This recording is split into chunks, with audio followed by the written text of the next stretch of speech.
What's up, y'all? Welcome back to another episode of Camino Corner with Cracc Cobain. Today I have a brother that I have the utmost respect for. He's done a lot in the Miami music scene. He's worked with everybody from Iceberg to Major 9. I want him to start by telling you guys how he got into the music industry. Well, what's up, y'all? Fat Jesus. How I got into the music. Pretty much, I'll say when I was like 18, I had a homeboy named Ocean Drive Jeff. I know him. And I pretty much was his promoter. So I came in as a promoter. Okay. Pretty much. And I would make like multiple Twitters and like different like social media accounts. Yeah. And promote his music or like spam people in inbox and For be sure. like, yo, listen to this or whatever. And then when it came to reality, we would go to the clubs, or I promote the club events. We get club hostings, performing in the club, whatever. Yeah. So that was my start, and that's how I got into it. Okay, for sure. I didn't even know that. Yeah. So it's good though to know. Being that you work with a lot of artists, I want to know what characteristics do you look for when choosing an artist to put your time and effort into? Independence. That's number one. Like and being like self-efficient, proactive. Gotcha. In the sense where like I don't have to tell you to go to the studio, or I don't have to tell you to pay the producer or stop lollygagging, or have to be on your ass. Yeah. Like, so You don't want to be a parent. Yeah, I ain't trying to be nobody's parent. And so that's number one. And then two, I would say the personality, like the aura of the person. Like if they know how to control the room, or they come in the room, they light the room up with their energy, or like that star power. Like I know how to read in a sense, or that's the main thing I know how to spot. Like For sure. I know if you have star power, no matter what you're doing, music, It's gonna show. Whatever is going to show. So if you, whatever, like that's the number one thing I would say though. I respect But that. outside of that, that's like those are the main two things, and then the music is just a different. Like I know how to create good music, so the music is not a problem. So if the music trash and they have those qualities, You can work with I it. can work with it. So, like you said, you worked with a bunch of artists. I want to know who's been the easiest to record with, as far as Miami artists. The easiest, I had to say Soldier. It's between Soldier and Chrissy. Okay. Cause I actually mentioned Chrissy on the episode, so I worked with them, and yeah, pretty. But all them, like everybody process different. But when it comes to like recording music and when we in the actual studio, they really knock that shit out with no problem. So I like that. them too. So you kind of touched on it already. I was gonna say, what's the importance of imaging and like branding to you? That's number one, cause I can't promote nobody that don't understand like the importance of quality. No, like, for sure. If your cover art look like shit, and I gotta tell you, I can cuss on here. I don't want to. Yeah, you can cuss, bro. Be yourself. Don't try to sugarcoat it. If your cover art look like shit, or you posting off of Android, or you're not up to date to make things appealing for the consumers. You're I can't fuck with you. And then you're not trying to figure it out. Like you think like you making your own cover art mean, oh yeah, I'm getting it. Yeah, Instead of you spending that little extra. Like, no, nigga, you gotta pay that person and let them do their job. It's a joke that I have with H2 all the time about people having artwork that look like the shit was made on Microsoft Paint. So I feel you on that one. These niggas be making shit off their phone, and they thinking it's like, okay, now I'm gonna put it out and be like, but it's like, no, bro, like spend that 50, 60, like it's plenty people you can that hit you up get it done, yeah, for some type of reasonable price or whatever you trying to spend. You could pay that and get that person to do and fulfill what you're trying to fulfill mentally, and take that load off of you creatively and let you focus on what you have to focus on. I feel that. Not the fucking cover art. You're not a graphic designer. You're a rapper or a singer. Like, focus on that. Like, let somebody play that role. You saying that's funny because one thing I've always said to everybody, I tried to make beats 3 times in my life. 3 times ever. My boy gave me Fruity Loops, crack version. Yeah. It's like 2012. Nigga, I sat down for like 30 minutes. I'm playing with the little squares. I'm like, all right, this shit sound cool. Then I was like, man, fuck this. Exit. I went back to like 3 months later, tried that shit again. Went back a third time. After the third time, I deleted that shit. I was like, listen, making beats on a computer is not for me. Yeah. I was like, I rap. I don't produce, and it's not for me to do. I'd rather pay somebody the money that actually knows what the fuck they're doing to get it done. So I get you completely on that. Same thing with graphics, nigga. I'm not sitting out trying to draw nothing. I just want to because if I try to draw idea. that shit, it's gonna look like stick figures and shit like that. Right. So why would I waste my time making something when I know I'm not good at that? You feel me? But people don't know their limitations and what they're good at the time. So I get what you're saying with that. Yeah. And some people just want to be like, some people want to be Russ. Nigga, if you're not Russ, don't be Russ. They want to be just super independent. Yeah, bro. It's like, you can't do everything, bro. It's okay, bro. Like, let somebody play that role for you. Like, as a person, like, in my work, like, I know how to make beats. I made beats plenty times. I just don't want to do that. So I go find a producer, like, shout out my dog TDA, he in the cut. I get somebody who actually make beats. Right, and that's what they like to do. This is what he want to do. This is what his passion is. So if I could just get in position to where, okay, somebody be like, yo, 8-Ball, I need beats. Hey, TDA, we need beats. And then we go from there. And then that's how I plug somebody in. Or if you want to be a graphic designer, plug you in X, Y, and Z. Like, it don't matter. Model, chef, whatever the fuck you do, you get plugged in because of your role that you're trying to fulfill in your own little lane. Yeah. So everybody not thinking like that for some reason. I don't know why, but like that's my real hope. It's because everybody wants to be the star. Yeah. And everybody wants to be the chief. So niggas don't want to say, you know what, let's come together and do a collaborative effort that helps all of us in that moment. That's true too. A lot of ego and pride. Based on what we're just talking about, like, how did you get good at connecting dots the way that you do? Shit. I know that's a tough question, but you make the shit happen. Kinda, I don't know. It's kind of like, cause I say it's just me being myself. Like, I'm not setting no expectations on what I'm trying to do or who I'm trying to become. It's like I know and figured out, okay, music is a common thing that people like. So if I acquire a good taste in music and build a reputation of having good taste in music, I can control that whole narrative through music. Having a conversation about music would be the breaking the ice in a sense when it comes to most people. So once I speak on music and I show my my portfolio of what I did in music, people will look at me in a different light and be like, oh, okay, this nigga really know something. Yeah. So with that, that's how I be able to connect the dots, because I use myself as an example and as the breaking the ice to show what I could do for the next person, whoever I come across. Right. And they come to me in need for whatever they trying to do or whatever they trying to fulfill. I show them who to go to. Like, this person does this. Excuse me. This person does this and this person does that.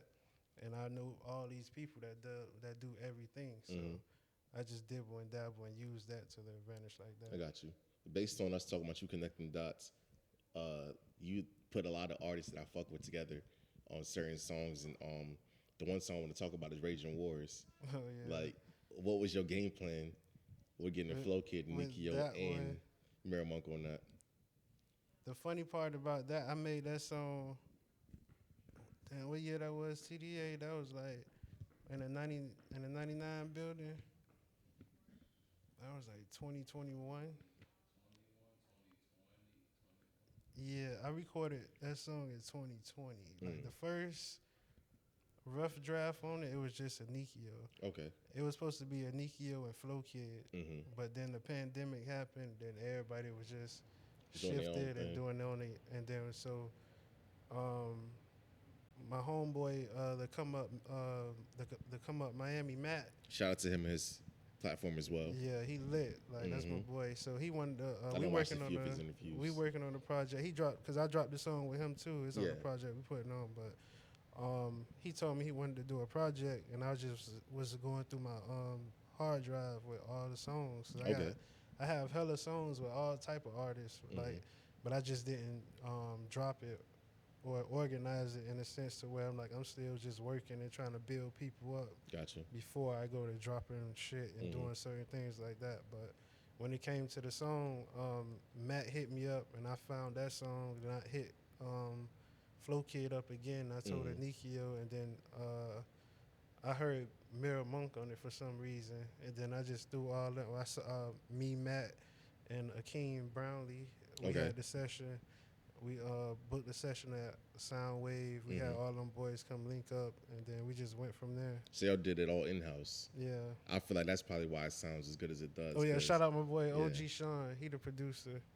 Because I feel like when you do connect and y'all have that chemistry, it sounds better than when you just send the record to each other. Right. So I feel you on that. All them, that was their first time in the studio together, I think.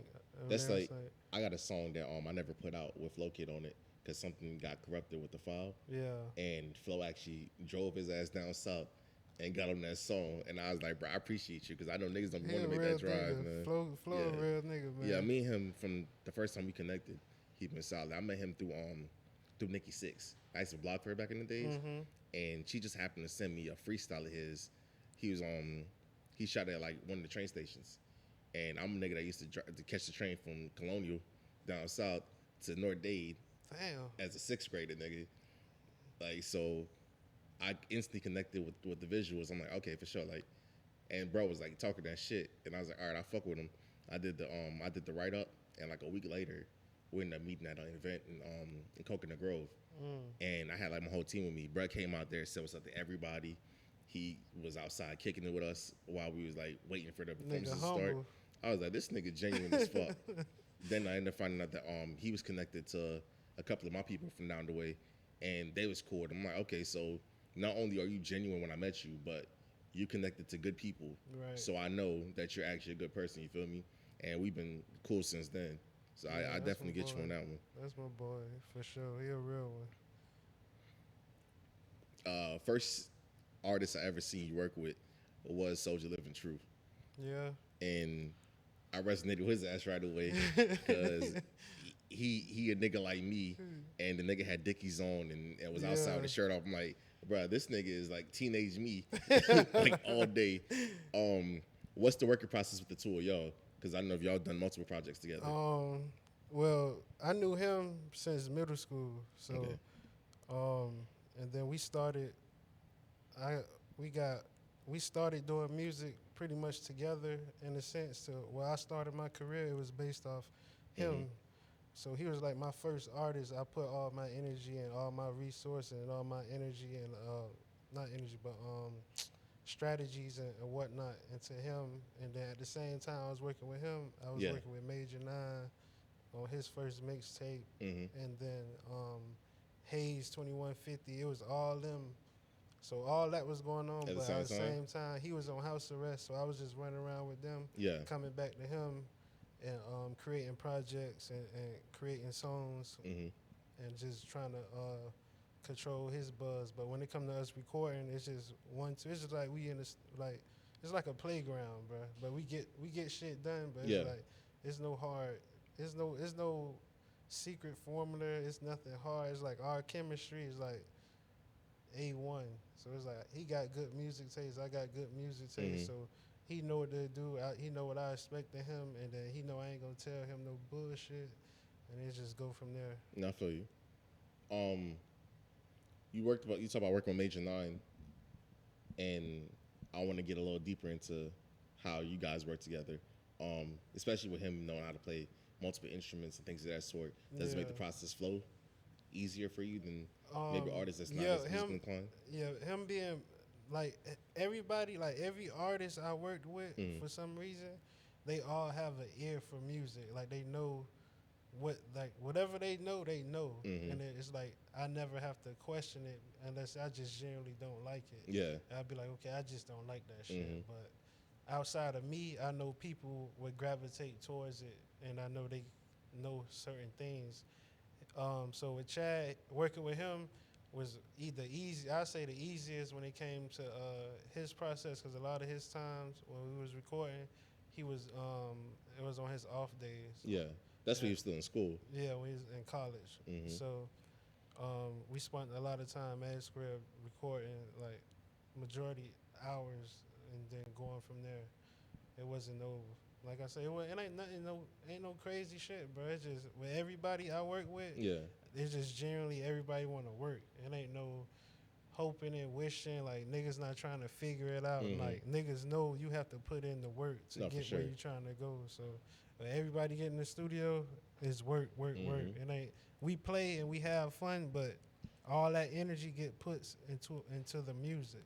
Gotcha. So those hits and those songs everybody like, it's a real memory and moment behind that song that makes it so good and so special, because some of the songs was cooked on the spot. Like your producers pulled up, everybody was putting they thought and creativity into it and X, Y, and Z, and that's what make a song a hit.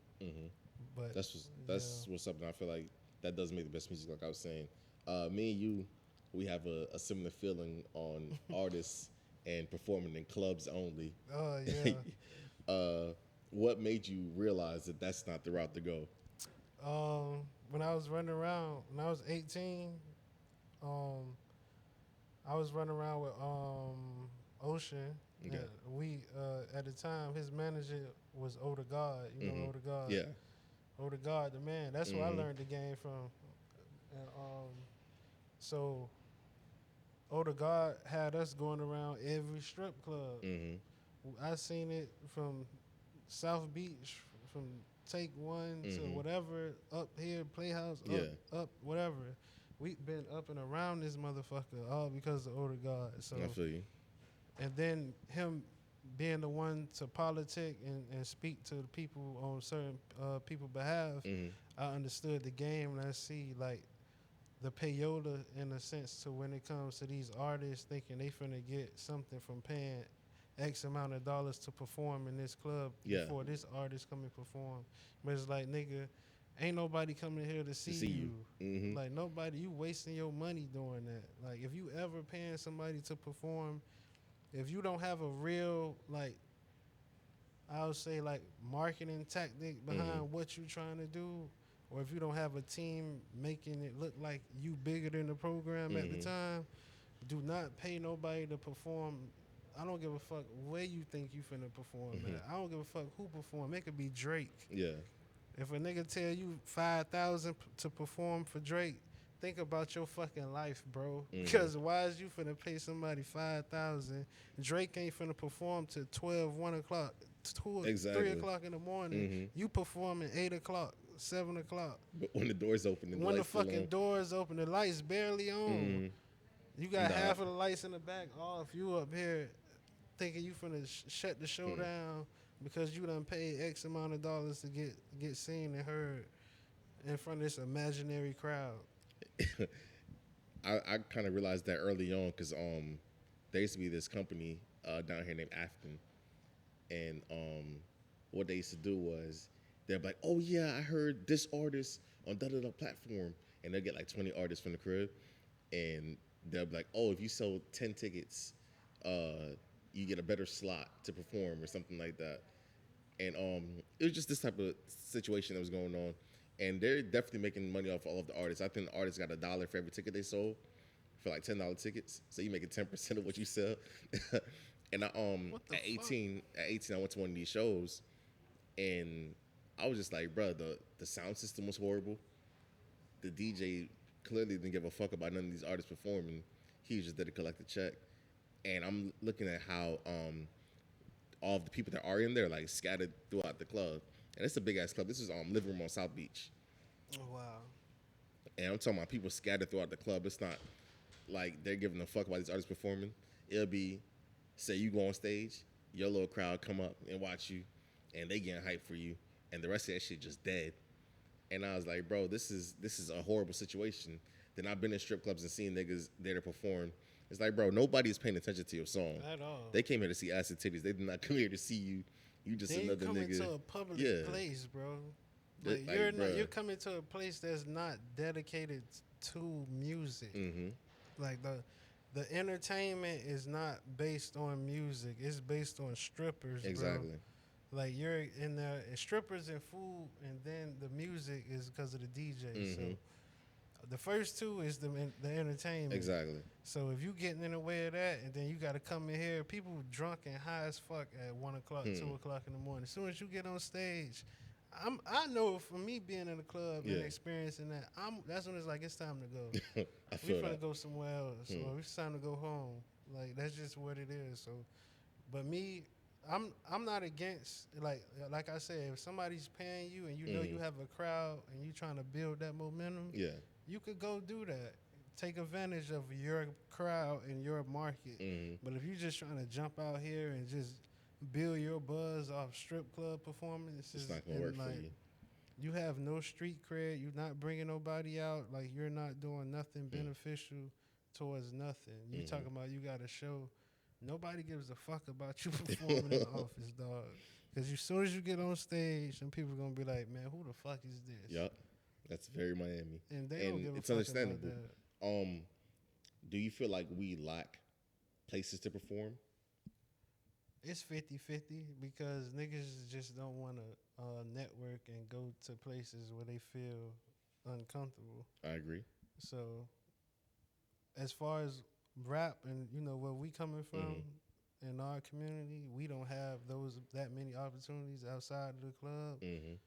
But there's the underground shows and the little other crowd that people don't mingle with.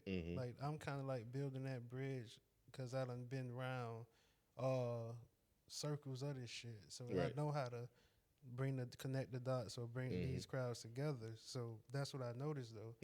It's just the lack of these people not knowing it's other opportunities to perform in other markets of Miami because they so stuck on the bullshit of Miami we know when it comes to the music. One thing I remember is back in the days we had the stage. It was a whole bunch that of was shit. A very good spot where you could catch like all types of music. But I didn't see a lot of the people that we usually know going to those type of places back then. Like you said, there was more of, oh, I'm going to perform at the strip club. They offered me $300 in a bottle. And that's it's like, what bro, that's what they'll lean more towards than performing at some random spot where they know nobody know them. They make them feel discouraged in a sense, make them feel like, oh, nigga, you ain't nobody. But that lack of comfortability is what builds you as an artist as well. So these niggas ain't artists, man. I mean, I'm just trying to call it what they call themselves, you know. But some of them. I'm not discrediting the ones that really like are artists in Miami, but the ones you know when we talking amongst us and that loop that's supposed to be doing what they're supposed to do. A lot of these people lack the understanding, and they ego and they pride really fuck up a whole domino of bullshit that trickles down to our generation and so on. And that's what's preventing us from getting to that point to where we're trying to go. But that's a whole nother conversation. I actually do want to touch on, you were one of the first people I heard actually speak on the lack of guidance from the older crowd. Oh, yeah. And how you feel like they're not needed as much. You got Super Cindy fired. No, he didn't. That's a joke, but but he got the blame for it though. Oh my God! Come on, bro. Oh, I'm trying not to laugh right now, but I did not get that. No, you didn't get her fired, bro. I feel like she was ready to go. She did 20 years there, so. Nah, shout out to Super Cindy. It was more so. It was more so the Miami Cypher thing. That's what I was like. Because everybody, when they come to Miami music, everybody just come to me when they express their opinions and whatever. True. And then everybody just kept talking about how she did the Miami Cypher with a bunch of artists that wasn't from Miami. So I just tweeted one day something about that, and that was just that. Then ever since, Everybody just ran with the room like, oh man, he got fired. She got fired because 8Ball said he didn't like the Miami Cypher and this and that. I'm like, but wow. it's funny because I laughed at that because I knew that wasn't the case. But I remember she actually reached out to me for me like getting her ass one time because you remember during the pandemic they started like the Sunday thing. It was her and Joe Tracy, rest in peace Joe Tracy, and they were doing like an artist a week. And I think it was like the second or third week. And I'm like, I'm a person, when I know something like strictly for Miami, I'm going to tune in. I'm going to make sure I put my attention to it. Right. And the song that they were promoting was Sukihana's like flip of Ludacris song, Choose a Hoe. And I was like, bro, what the fuck? I was like, she's from Delaware. What y'all doing? Like, it's the second or third week, y'all fucked up already. So I personally like messaged her. I'm like, bro, like, how did you make this mistake? You put somebody that's on the radio now saying that they're from Broward. That's what made it even worse. They're saying she's from Broward, and I was like, she's not from South Florida at all. And I actually brought up the information showing that she's from I think it's Wilmington, Delaware. I don't know nothing. It's something Delaware. I think it's Wilmington. Bro, you gotta go to Delaware if you've never been. It's really a good place. I used to go to. Never said that to me. I know because nobody ever been there. That's the thing. No, I used to work this festival every summer called Firefly Festival. Yeah. And it would be like all types of music, bro. So you got rappers out there. You got reggae artists. Like one year I was there, Ziggy Marley's performing. That same year, Chance the Rapper is on another part of the festival performing. Then you got like Sublime covers and shit like that, bro. It's like every genre you could think of at this big ass horse track. I saw Outkast out there in I think that was 2014. Yeah, that was a great show. 2 hours of them niggas just going in, and then I fucked up because I go to the casino that night. These niggas at the casino till 5 a.m, so I missed the opportunity to meet two of my favorite rappers ever. Yeah, but no, like that's why when I was like, bro, she's not from here. Super Cindy was like, I didn't know that. I thought she was from Broward. I'm like, bro, where's the research team at the station? Where's the interns that's supposed to know this information and be like, nah, we can't do that. So, yeah. That's crazy because I literally, somebody tagged me on a post and she was like, who should she, it was a post she made talking about who should she use for the next cipher or whatever. And somebody tagged me and I literally wrote and commented on her post, I'm a DM you, because my homeboy, he tagged me Reek, and it was like, talk to 8Ball, he know all the artists, like he wrote a little paragraph under her shit, so I'm like. And I think had she reached out, y'all could actually. I DM'd the lady, a whole little paragraph telling her X, Y, and Z, whatever. Like, I don't have no ego, I'm not trying to bully nobody. I feel you. I'm trying to do what's right for the people as a whole. Like, all these artists, bro, depend on me to figure out the problems and why Miami don't support them or why certain shit don't happen the way it's supposed to happen. Yeah. Or even like me having to go hunt the fucking writer down talking about top 10 Miami rappers and none of these niggas from Miami. I'm actually glad you did that. I saw how he flipped it. Yeah. And again, that wasn't his fault. He's not from here. I learned that because this nigga from fucking Houston. Why the fuck you from Houston writing about Miami? I don't know what the fuck going on over there. Hey. I'm not trying to like down talk the company or the establishment, whatever's going on, but I'm just trying to get shit right for our demographic and community and what we trying to do and our agenda to help our shit thrive, because those little fuck ups fucking us. Yeah, they up. cost.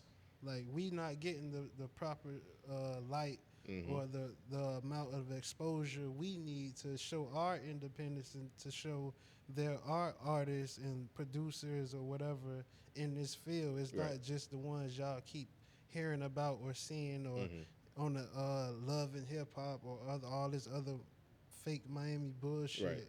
Like, it's real people out here doing this shit for real outside of the agenda that's being pushed. That's my whole theory and what I fight for, though. What do you think is 3 things we need to change in Miami to better the scene? Number 1 is media. Like, we need more media outlets. We need more people trying to be the common ground for all these people as a whole in Miami and this underground shit that we have down here to help push it to the forefront to overshadow the bullshit that's being pushed out. That's the number one. Like if we have fucking 10 DJ academics talking about Miami music, we'll be in a whole different situation. Like look at Chief Keef and Chicago Wave and all them. DJ academics blew up and all they shit blew up because of him and vice versa, and just so much shit was a domino effect. We don't have nobody down here in the trenches trying to talk to these niggas because they scared, they getting shot, niggas dying, niggas just all type of shit going on. But me being who I am, I'm blessed to maneuver and talk and have conversations with everybody, all walks of life throughout Miami, no matter the hood, no matter where I'm from or where they from. So I just take all that energy and all that and try to morph it into something for us as a whole. Right. So I don't know. So besides the media is the only thing I could think of for real. The other two things that I help is just you'll have to show more unity when that just goes back to the media. Yeah. If we had multiple people who could go around these artists and showcase the behind the scenes or show the other side of these artists, it'll be more. Yeah, I agree with that because we do like the platforms of people that are actually trying to not only speak to these artists but even build themselves to be something larger than just I'm a content creator. Yeah, you're a content creator, but what is your content pushing? So I get you completely on that. And then I say the last one would be we just need more guidance, not more say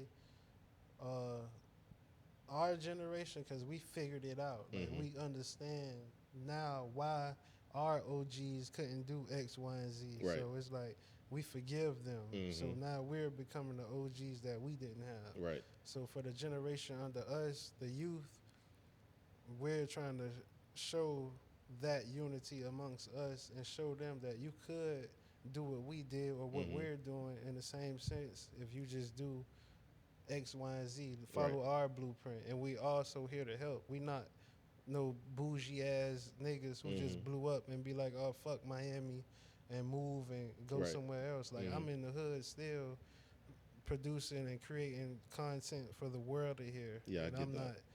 I'm not worried about who trying to kill me, who trying to rob me, this and that. Like I'm wake up every day and I create and find a purpose with my people in a positive way.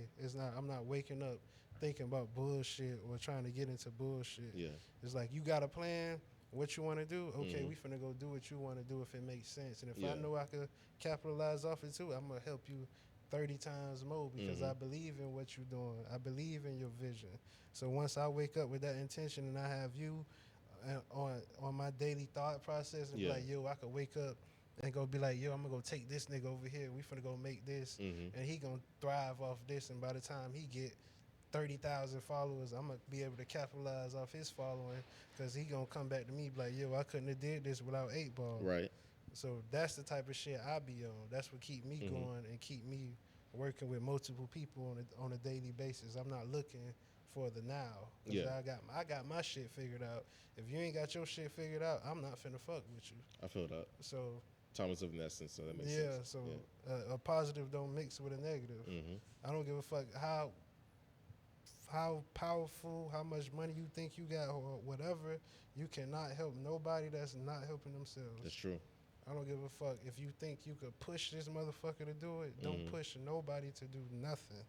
You're not going to get nowhere in life because if they don't want it for themselves, they don't want it. That's true.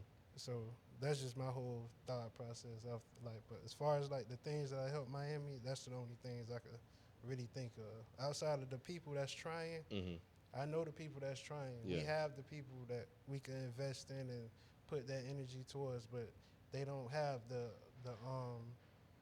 they not motivated right now because they see nobody gives a fuck. Yeah. Or they don't have a reason, or they don't have a media outlet telling them they the greatest rapper somebody ever heard. You should keep doing this. They don't hear that. Yeah, that's the one thing I miss about the blog area because like we had a point where we had about 10 different blogs in Miami, Right. and they were actually writing reviews on these artists and blowing them up to an extent. And speaking on Flow Kid, I remember when I was working for Nikki Sixx, my best friend in Nashville was working for 2 L's on the Cloud, and I had gotten like a new song sent over from Flow, and I was like, you know what? Let me throw my boy the lob. And I hit my best friend. I was like, yo, I'm gonna send you this artist music to post. And I sent her the music, and she's like, oh, he's dope as fuck. And she posted his shit on 2 L's. So the nigga got a Nashville post, and he got a Miami post. Right. And it's just because I realized I was in a position to help in that moment. Exactly. And I was like, this is somebody who I genuinely like the music. So it's not me being like, oh, nah, I got to push this agenda. It's like, nah, I fuck with this. I think you'll fuck with it. Let me toss it to you. Now, you see how you have that mindset? Mm-hmm. Niggas not thinking like that, bro. No, I feel you. Niggas walk around, they blow up. The first thing they thinking about is how they can shit on everybody that never wanted to fuck with them. Mm-hmm. And then when they get those opportunities, that promoter or that person gonna ask them, do they know somebody that do such and such, or should I book this artist to come with you when you come here and there? These people not bringing these other people with them because they don't have that creative relationship or that bond with that artist. Yeah. All these people be fans of each other, but they not gonna say it out loud because they feel like everybody want to be the man. Everybody want to be the man. But when somebody like me come around and I be like, yo, I don't give a fuck about none of y'all niggas' ego, what y'all got going on. If I think y'all music good, y'all need to work together. I'm putting this person on the song. I'm gonna put you on there. I tell them, and sometimes, majority of the time, everybody will go with it. It's not because they know my intentions. It's not like I'm trying to be Suge Knight or bully niggas and tell them they need to do this and that. Like, everybody know when I talk to them, it's for a purpose. It's for a plan. So I could go get a rip on the beat, DJ on the beat. I get all these beats, all these verses from all these people and create to consume a positive feedback and to build the foundation for our community. Right. So that's really like the salt and pepper to everything, bro. It's like if it's dealing with me, like you just said, like I could bring, like say you want to do, like I'm working on a movie. I can't really talk about it, but I done did some shit. Doing everything. Yeah, we did a movie with my homeboy. Shout out to Joey. He came. He was like, he need artists. He wanted to use certain people from Miami, but everybody acting bougie. Everybody don't want to do this. Everybody don't want to do that. I'm telling him, he have good intentions. He always have good intentions, but by people being so active in what they've been doing so long, we come across people who will be like, yo, I'm trying to do X, Y, and Z. I'm this person. I'm that person. I could do this. I could do this. Then you find out that person not who they was. They just a nigga who just been taking pictures with niggas and shit like that. So I be telling him it comes from that, but at the same time, it takes a person like me who knows both fields, but it's not many A&Rs down here. You don't even know. That's true. People calling themselves A&R down here. That's something I learned early too, because like that's what I wanted to be as a kid. I was 10 years old. Like, yeah, nigga, I'm gonna sign to Rockefeller as an A&R. Yeah. And when I became like a teen in college, and it's like, oh yeah, you can come meet with this A&R for such and such label. Right. And I go and meet these people. I'm like, bro, like, you don't even know how to do this job. Exactly. You don't know what it means to do artists and repertoire. They don't know what the fuck going on. So me, I'm pretty much a freelance, independent A&R for my own shit. So I have my own label. I'm my own artist. I drop my own songs under my shit, Fat Jesus. And go from there. But when it comes to other artists and what they do, they don't understand how to structure or how to build certain things. So I'm telling people, nigga, I blew up off music. I didn't blow up off taking pictures. I didn't blow up off being funny and this and that. Like, I have thousands, millions of plays off straight music. Y'all niggas out here trying to take pictures and be next to this nigga and perform at this show and this and that. Nigga, you probably got like 10 monthly listeners on Spotify. Right. And you trying to convince me that you the hardest rapper in Miami. How the fuck I'm supposed to take you serious? You talk about you got 5 monthly listeners, bro. I got 1,000 monthly listeners, and I don't do shit.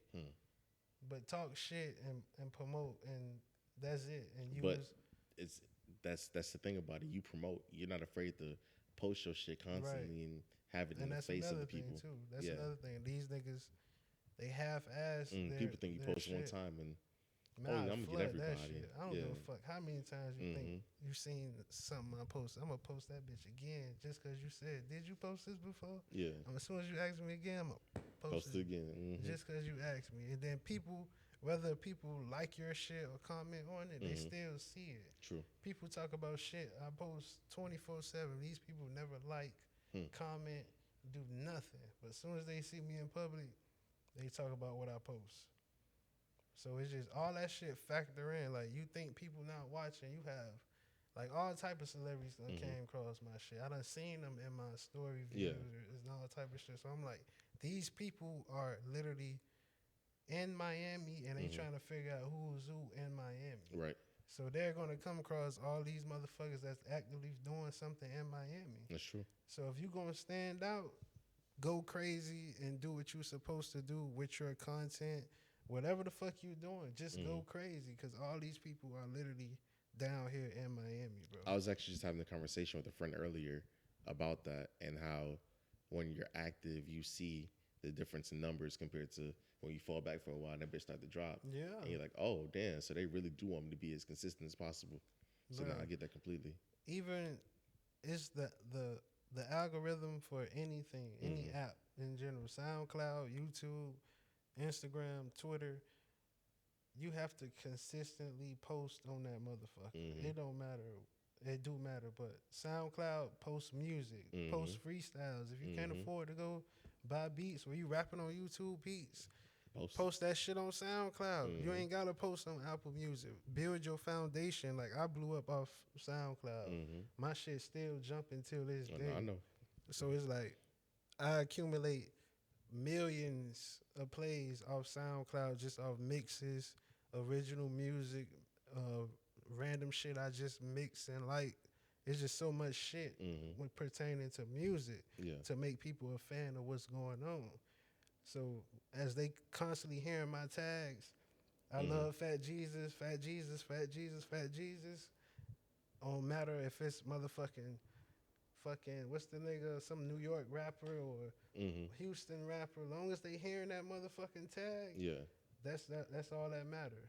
So that should be, as an artist, you should have that same concept to be like, yo, I'm finna drop a freestyle every day, every month, no matter who the fuck listen. Cause you're not doing this for nobody but yourself. If you want to be the greatest rapper, how the fuck you think you finna be the greatest rapper? You gotta keep going.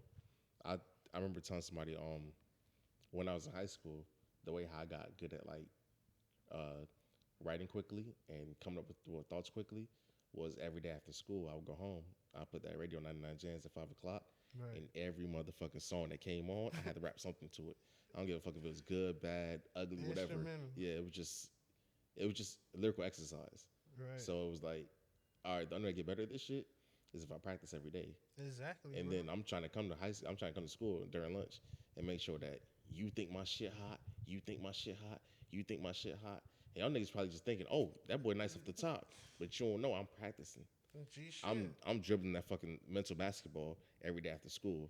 And that's how I'm able to come to school the next day and think of shit off the top, and you like, oh damn, that nigga snapping. Bro, so yeah, I get that. It's the same. Even when I call myself a fake DJ, I taught myself how to DJ, bro. Yeah. It took me 6 years to teach myself how to DJ. I taught myself on virtual DJ. Till this day, nigga, I done probably made my whole life changed because of virtual DJ, bro. Oh wow. Like literally, no that's what bullshit. You used to put the mixes together and stuff Everything, like that. Everything till this day, nigga. Everything I do goes through virtual DJ in some form of fashion. Okay. And that shit really changed my life. And then that's why I call myself a fake DJ, because I know how to use the turntables and the controller and shit. Yeah, but you don't really do that. I use the keyboard. Nigga, I went to Gainesville one time with 12lin. We did it was a homies only party one time. We did it in Gainesville. Okay. I went up there and I was DJing with my laptop. These people was mind blown. They sitting there like, wow, this is, I never seen nobody do this. Like, they DJ was ass. He had the whole setup, the whole shebang. I'm like, damn. I just came and shitted on the with a laptop. Laptop only. That's crazy. But going back, like just teaching, like practicing and doing that. I used to wake up 5, 6 o'clock every morning and just go on virtual DJ and teach myself certain shit. Yeah. Practice to the point like, nigga, I done dropped over 150 mixtapes. Like 1,000. I got, on SoundCloud it's 1,000 tracks on there. Yeah. So I done did 1,000 plus shit through virtual DJ, and it That's got wild. me to the point. Like I got plays all over the world, Africa, China, London, like all like shit I even never knew existed, bro. Like, oh wow. All type of hole in the wall cities and countries and shit. Like all that shit is getting played somewhere. I feel So that. I never looked for someone to support me, somebody next to me. I wouldn't be like, yo, you need to listen to my shit. If you don't listen to my shit, you don't support me. No, that's real. Like people get that misconstrued. Like Yeah. your family and your friends are not your fans. Y'all are not and my market. Yeah, you're not supposed to be your fans. If they're your fans, you're doing something wrong. So I get when people are like, oh, like I don't need you to support me because there's probably a motherfucker in China that thinks I'm the best thing they ever heard.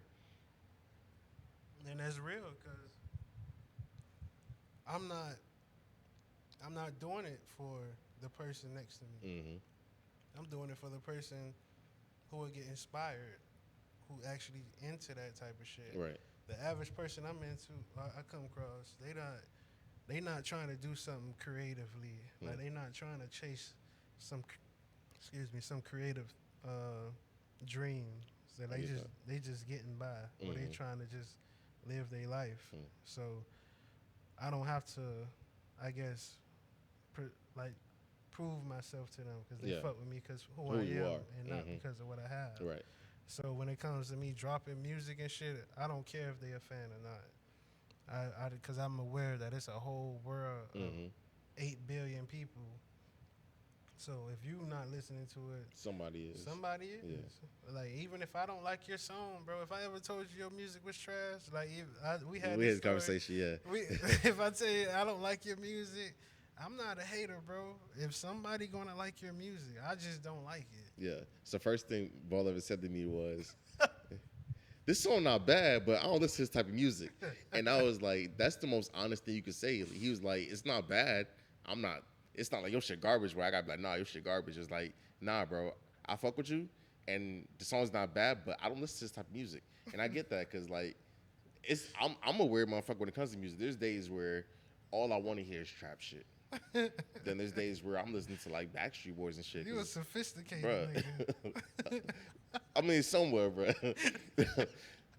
But like, yeah, bro. So I feel like people have to be willing to take constructive criticism know, like, nah, just because the motherfucker don't like your shit don't mean that the next person won't. Yeah, and then I guess it's because of the way I talk. People don't be knowing. I guess people project these tones on my tweets. So the way I'm talking to you now is how I be tweeting, bro. Like if you ever see me on Twitter tweeting some random crazy funny shit, I'm literally sitting here tweeting and thinking like, damn, this is gonna be funny. This is gonna get the people going. Yeah. So when I say some shit, people be thinking I'm attacking them, or it's just a whole projection. It's like, because now if you know me in real life, you know my energy. Yeah. So if you read in a tweet and you be like, damn, is this nigga talking about me? Why the fuck would you feel like I'm talking about you? It's egos. It's your ego. Yeah. So then I'd be like, and if you do feel like I'm talking about you, bitch, I am. So then what are you going to do then? So what is that going to lead to? Foolishness. Right. So why would I want to create that tension with somebody that I communicate or be around on a daily basis? But yet people will put themselves in that position because they'll feel like, oh man, this nigga might be talking about me. That's if the shoe fits. Yeah. And then me being how I am, making it no better, because I'm a troll.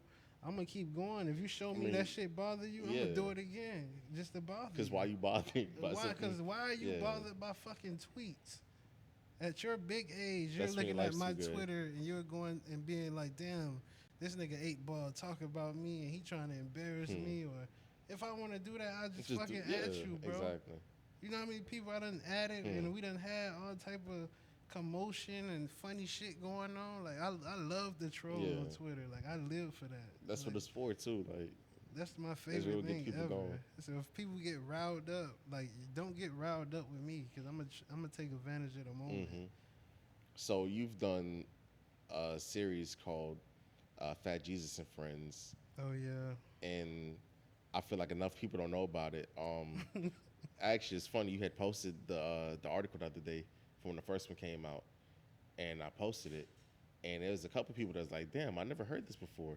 And I was like, "Bro, he on like 27 and 28 right now. Like, you gotta catch up." And I do want to see that get pushed more, and you really do put a lot of music on them, so it's something for everybody for real. Like, it's not just you saying that. Like, nah, bro, you will have something from this side of the genre, and then have something from total opposite side of the genre on there. Just random shit. But it makes sense. It makes sense. Your father fell out my ear. I was saying, nigga, someone attacked. Nigga get attacked. But yeah, I try to with my mixtapes. My compilation mixtapes. Yeah. Like that was my whole in the beginning. What made me start doing that was I was trying to create a platform to get my homeboys' music heard. So when I dropped my first mixtape ever, I DM'd everybody and I told them to email me a song. Nigga, nobody sent me shit. Oh wow. Nobody. Only one person probably sent me a song. After they sent me that shit, I dropped the mixtape and I was like, I wasn't bitter about it or nothing. I just dropped it and I'm like, okay, the next one niggas gonna regret because now my intention, I'm gonna just use my homeboy shit and just go from there. So when I would make the tapes, I would take songs like Drake, Chief Keef, and mix it with a Soldier song, Chad, whoever. Excuse me. And you know, by me doing that, whoever listening to Drake, his fans would gravitate towards the tape because his name is in the algorithm of being posted on whatever. So I would use everybody who had a name and mix everybody who don't have a name. So by the time I dropped my second mixtape, my mixtapes, the app, they had DM'd me, and you know they started in Homestead.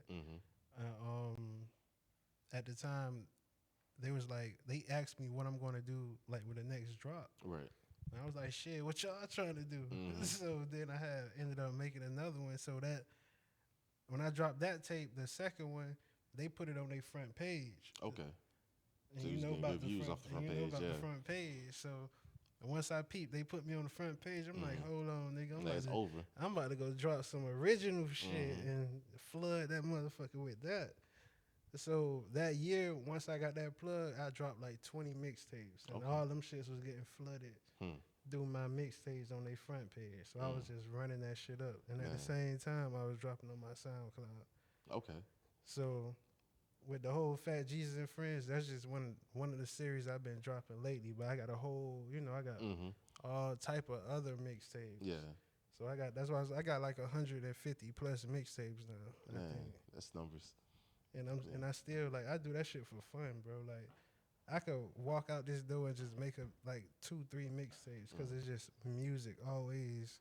But that's what makes it good though, because you're actually like passionate about. Yeah, and I genuinely just love music. So it's like I do it for the business, and like I'm aware of my talents and what I can do. But at the end of the day, like even when they come to me DJing, that's not a service I put to the public. Like I'm not trying to be a DJ. I feel you. I don't want to be in a club. And I don't want to make your bitch twerk and all that shit. Like, I don't want to be on the mic yelling. Like I'm not into that. But I'm very passionate about it, and that's just what I care about the most. So when I see and actually come across people that actually know good music and create good music, I feel like it's my duty, being that who I am in music, to apply myself to be like, hey, I can help you if they have the qualities and if they match certain requirements. I would go out my way and help them just cause. That's genuine. Shit, we talked about a lot already.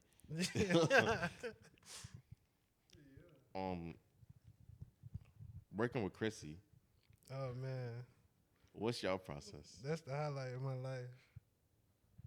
That's the highlight of my life. I love Chrissy because when I started working with Chrissy, like I think 2017, Mm-hmm. and Yeah, then not long ago. yeah, I've That's been when I was just coming back to the crib. yeah, I've been like me and her been had our thing, Mm-hmm. but it's like we never drop or work create collectively. Like we Right. never did nothing together. I would always just guide her and judge what she did on her own Mm-hmm. and be like, yo, yeah, I fuck with this. You could have did better with this or Yeah. blah blah blah. So probably around like when we dropped that project, Bomb Mm-hmm. Ass Chrissy, Yeah. that was the first time we started working together. So that was like 2 years ago, I think. Mm-hmm. So 2 years, that's when we started. Probably like I'd say 3 years because we dropped the songs we created was like prior. So I'd say like 3 years. 3 years ago we started getting in the studio, and then that was it. Like just the way she, like I was saying earlier, the way she record Yeah. and like she come prepared. Like she don't sit and be one of the punch in, or she don't mumble and she do, you know how that shit be. They Yeah. be trying to punch in and all that. Like Every bar. and even then when she Yeah. freestyling or she come off the dome, like Mhm. she all her shit just in one go. So she have no, she's not bougie. She don't have no requirements. She don't have to come in there with her hair done. Like she genuinely come in that bitch to work. Mm-hmm. And then it be to the point where I just be so impressed and happy to be around her because that girl is really talented, bro. Like she know how to rap. No, I agree. Like she rap better than a lot of dudes, niggas, yeah. bro. And I be sitting here so like I be like, damn, like how the fuck you come up with this shit? But it's like I get it because a lot of people would be like doubting her or feel like she's not this person she trying to be, but she's really like that. Like she not acting. Like the girl you see and the girl you hear, that is really her. Like this is not a lifestyle. Gimmick, This is not a gimmick. Well, it's a lifestyle, but it's not a gimmick.